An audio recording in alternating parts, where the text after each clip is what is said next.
Is Manchester United about to make the most shocking leadership change in years? Bruno Fernandes has been the Red Devils captain since 2023, leading with passion, intensity, and no shortage of emotion. But recent reports and whispers from inside Old Trafford suggest his time with the armband might be coming to an end. Whether it's disagreements in the dressing room, tactical shifts under Erik ten Hag, or simply the need for a new face to lead the squad, the debate is heating up. In this video, we'll uncover why United could be looking to replace Bruno, who might step up as the next captain, and what this could mean for the club's future on and off the pitch. Stay tuned, because the truth behind a captaincy change could shake the very heart of United's identity. Before you start, remember to like the video, subscribe, and activate the bell so you will not miss anything. Bruno Fernandes was officially named Manchester United captain in July 2023, succeeding Harry Maguire after a turbulent period for the club. The decision didn't surprise many. Bruno had been the de facto leader on the pitch for years, often wearing the armband when Maguire was unavailable. His relentless work rate, constant communication, and emotional investment in every match made him the obvious choice in the eyes of Erik ten Hag. When he took over, United were in a mixed state, fresh from a promising 2022-23 campaign that brought the Carabao Cup and a return to the Champions League, but still struggling with inconsistency in the league. The dressing room needed a unifying figure, someone who could embody ten Hag's demands for intensity and accountability. Bruno's appointment was meant to signal a new era of sharper leadership and higher standards. In the early stages, Fernandes seemed to thrive in the role. His voice became louder in press conferences, where he often shouldered responsibility after defeats and praised teammates in victory. On the pitch, he continued to set the tone with his pressing, quick decision-making, and constant drive to create scoring chances. His leadership style, however, was more fiery than calm. He wasn't afraid to bark instructions or express visible frustration when things went wrong. Among fans, Bruno's captaincy was met with mixed but passionate opinions. Many admired his commitment, seeing him as one of the few players who played for the badge every minute he was on the field. His goals, assists, and tireless running were undeniable. Yet, there were also criticisms, particularly about his body language when results turned sour. Gesturing to referees, throwing arms up at teammates, and visibly showing frustration sometimes gave critics ammunition to question his temperament. Within the squad, reports suggested that Bruno commanded respect, especially from younger players, but wasn't universally adored. Some teammates valued his high standards, others felt his emotional reactions could be overwhelming in high-pressure situations. In the media, he became a polarizing figure, praised for his statistical output and leadership presence, but scrutinized for moments when his emotions spilled over. Despite the criticisms, Bruno's first season as full-time captain kept United competitive in multiple fronts. His durability, rarely missing a game, only reinforced his image as a committed leader. Still, as the months passed, murmurs began to grow about whether his passionate style was the right fit for a squad in transition, especially with new signings and shifting dynamics in the dressing room. This season has been a roller coaster for Bruno Fernandes, both in terms of performances and perception. Statistically, he remains one of Manchester United's most productive players, consistently creating chances, scoring crucial goals, and topping the charts for key passes. His vision and ability to unlock tight defenses are still among the best in the league. Yet, those flashes of brilliance have often been surrounded by spells of inconsistency, especially in high-pressure matches where United's midfield has struggled to impose itself. On the pitch, Bruno continues to cover immense ground, pressing from the front and leading counterattacks. However, questions have emerged over whether his tendency to drop deep in search of the ball disrupts the team's structure. Critics argue that while he tries to take responsibility, it sometimes leaves gaps elsewhere. Inside the dressing room, his influence is undeniable. He is vocal, constantly urging teammates to step up, and not afraid to call out mistakes. But that same intensity can create friction. Reports suggest that some younger or newer players find his emotional outbursts difficult to handle, particularly in tense matches. Key games have put his leadership under the microscope.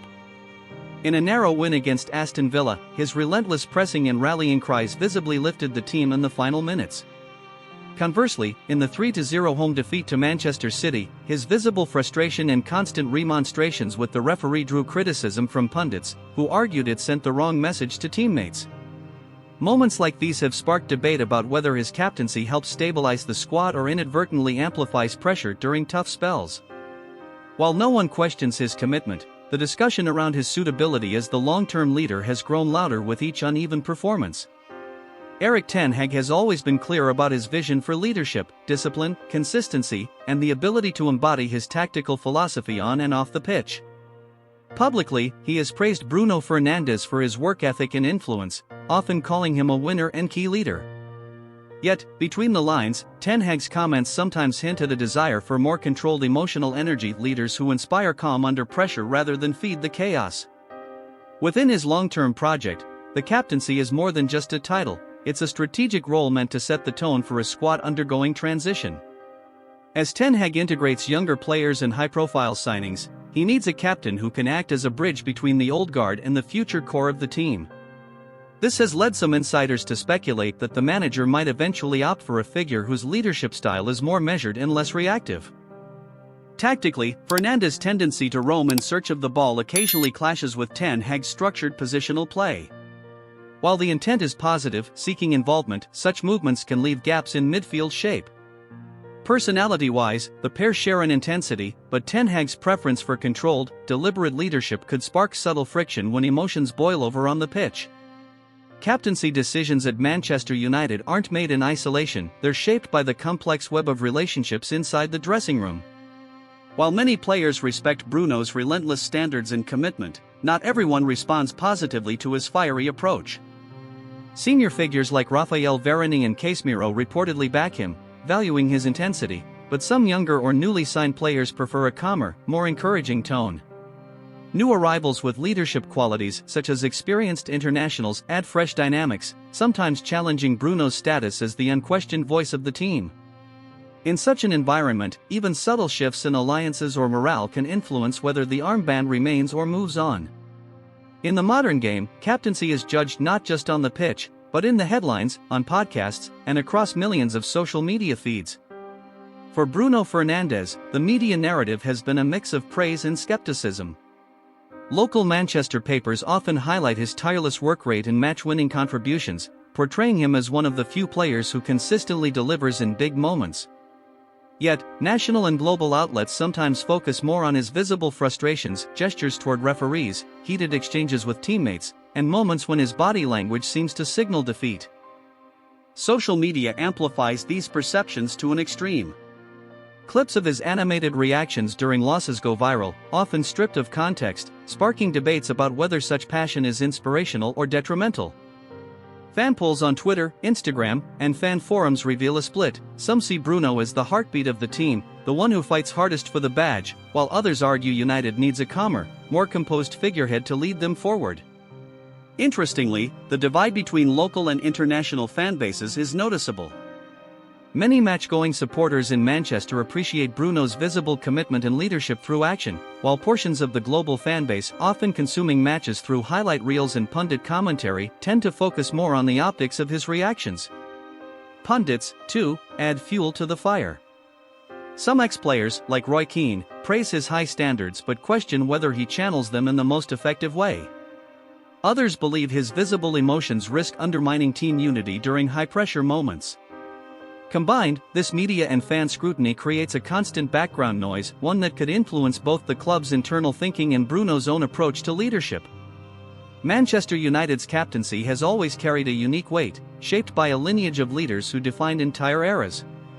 From Brian Robson's grit and consistency in the 1980s to Roy Keane's fierce will to win, the armband has traditionally been associated with uncompromising standards and total authority in the dressing room.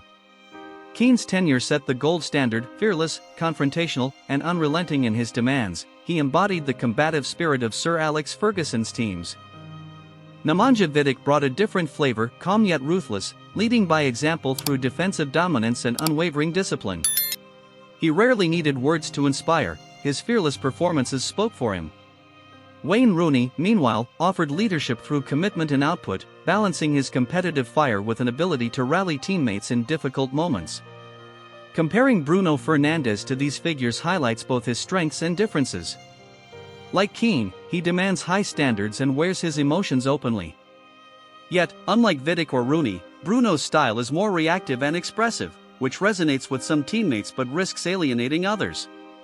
His leadership relies heavily on passion and creativity rather than imposing physical presence or understated authority. The role of United's captain has also evolved. In the past, captains were the manager's enforcers on the pitch, embodying the club's uncompromising identity. Today, the role demands media savvy, global brand representation, and the ability to navigate a squad filled with diverse personalities from around the world. In this modern landscape, a captain's body language and interviews can influence the club's public perception just as much as performances on the pitch. As a result, every United captain is measured not only against current challenges but against the mythic legacy of those who came before, making the scrutiny on Bruno even more intense. If Manchester United were to replace Bruno Fernandes as captain, several names immediately enter the conversation. Casemiro, the Brazilian midfielder, has vast experience, having captained Real Madrid on occasion and led Brazil in major tournaments. His strengths lie in composure, authority, and a winning pedigree. However, his age and potential physical decline could make him a short-term option rather than a long-term leader. Harry Maguire, stripped of the armband in 2023, Maguire has since shown resilience and professionalism. A return would signal stability, but it risks reigniting old debates about whether he can handle the pressure of being captain amid fluctuating form and playing time. Marcus Rashford, as a local hero and academy product, Rashford represents the club's identity. His leadership would be symbolic and inspiring to younger players. The question is whether his quiet personality and recent dips in form would allow him to command the dressing room as effectively as more vocal leaders. Each candidate would shape the team dynamic differently, Casemiro through discipline and tactical organization, Maguire through unity and experience in adversity, and Rashford through emotional connection to the fanbase and community. The choice would signal not just a change in leadership, but a statement about the club's priorities moving forward. Changing a captain is never a neutral decision, it sends ripples through the squad, the fanbase, and the media. In the short term, replacing Bruno Fernandes could disrupt team morale, especially among players who value his passion and leadership. A sudden switch risks creating uncertainty in the dressing room, potentially affecting performances as players adapt to a new voice and style of leadership. If handled poorly, it could fracture relationships between the manager, certain players, and supporters. However, there are potential short-term benefits. A new captain could bring a fresh energy, especially if the replacement offers a calmer, more composed influence during high-pressure moments. This might help stabilize performances in key matches and align the team more closely with Erik ten Hag's tactical demands. From a long-term strategic perspective, appointing a younger or more tactically aligned leader could set the foundation for the next era of United's identity. It could also send a message to the squad about accountability, reinforcing that leadership is earned through consistency and adaptability, not just talent. The risks are equally real. Fans who see Bruno as the heart of the team might view the change as unnecessary or even disrespectful, leading to backlash both in stadiums and online. The media, always eager for drama, could frame the move as evidence of instability at Old Trafford, intensifying scrutiny on ten Hag.